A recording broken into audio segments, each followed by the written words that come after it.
আমরা শুনতে পেরেছি জাতিসংঘ, মিডিয়াতে আসছে জাতিসংঘ এই ওসমান বিন হাদির হত্যাকাণ্ডের তদন্তের জন্য আগ্রহ প্রকাশ করেছে। প্রয়োজনে তাদের লজিস্টিক সাপোর্ট নিন, নিরপেক্ষ তদন্ত করুন। কই এখনো তো এত বড় একটা ঘটনায় কত লক্ষ লোক কালকে জানাজা এসেছে, এত গণদাবি উচ্চ কণ্ঠে আকাশে বাতাসে মুখরিত হলো। প্রধান উপদেষ্টা তো কালকে বলতে পারতেন যে আমরা একটা বিচার বিভাগীয় তদন্ত করে এতদিনের মধ্যে তদন্ত করবো, আপনারা শান্ত থাকুন, একটা বক্তব্য তো দিতে পারতেন, কিন্তু তা আপনারা দেন নাই। বলে আপনি কোনো পদক্ষেপ গ্রহণ করেননি। বলে আন্তর্জাতিক এই তদন্ত, জাতিসংঘের এই উদ্যোগ, এবং আপনি যদি দেশপ্রেম, আধিপত্যবাদ বিরোধী এই শক্তিকে নির্মূল করে আগামী জাতীয় নির্বাচনকে বানচাল করে ইনক্লুসিভ ইলেকশন, রিফাইন আওয়ামী লীগের নামে এই জাতির মধ্যে আবার ফ্যাসিস্টদেরকে প্রবেশ করে এই জাতিসত্তাকে ধ্বংস করার এই সুযোগ যদি আপনি দিতে চান, তাহলে জনগণ কিন্তু তা মেনে নেবে না।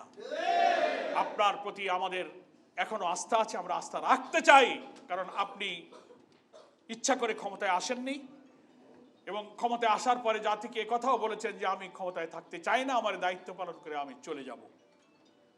আপনার এই বিরল মানসিকতার জন্য আপনাকে আমরা ধন্যবাদ জানাই।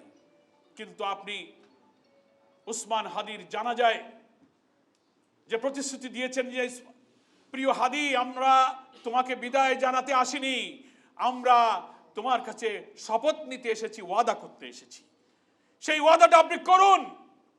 আপনার উপদেষ্টাদেরকে বলুন, ইন্টেলিজেন্সের ব্যর্থতার জন্য দায়ী যারা তাদের নাম প্রকাশ করুন, না হলে তাদের বিরুদ্ধে ব্যবস্থা গ্রহণ করুন।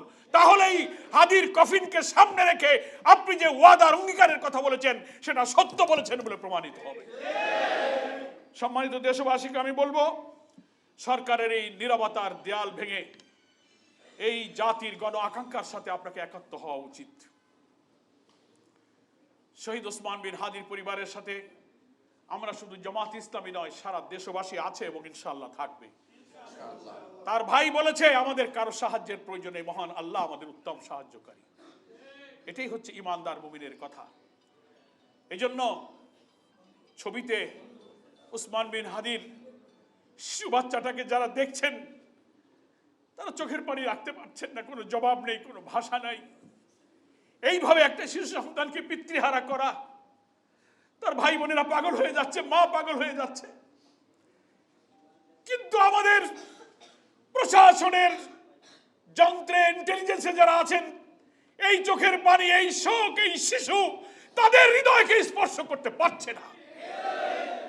এত নিষ্ঠুর, এত পাষাণ হৃদয়ের লোক যারা আমাদের জাতির শ্রেষ্ঠ সন্তানকে হত্যা করে, প্রশাসনের যিনি যেখানে আছেন, ডিজিএফআই বলেন, এনএসআই বলেন, এসবি বলেন, ডিবি বলেন, পুলিশ বলেন, অনেক গোয়েন্দা সংস্থা আছেন। প্রত্যেক গোয়েন্দা সংস্থার প্রধানের কি ভূমিকা ছিল, সরকার প্রধানের উচিত সেগুলো খোঁজ খবর নেওয়া। ব্যর্থতা থাকলে প্রয়োজনীয় আইন অনুযায়ী পদক্ষেপ নেওয়া প্রয়োজন। জাতির কাছে নিশ্চয়ই আপনার একটা বক্তব্য দিতে হবে, যেটা গতকালকে লক্ষ লক্ষ দেশবাসীর সামনে ইনকিলাব মঞ্চের পক্ষ থেকে তার সেক্রেটারি দাবি করেছে।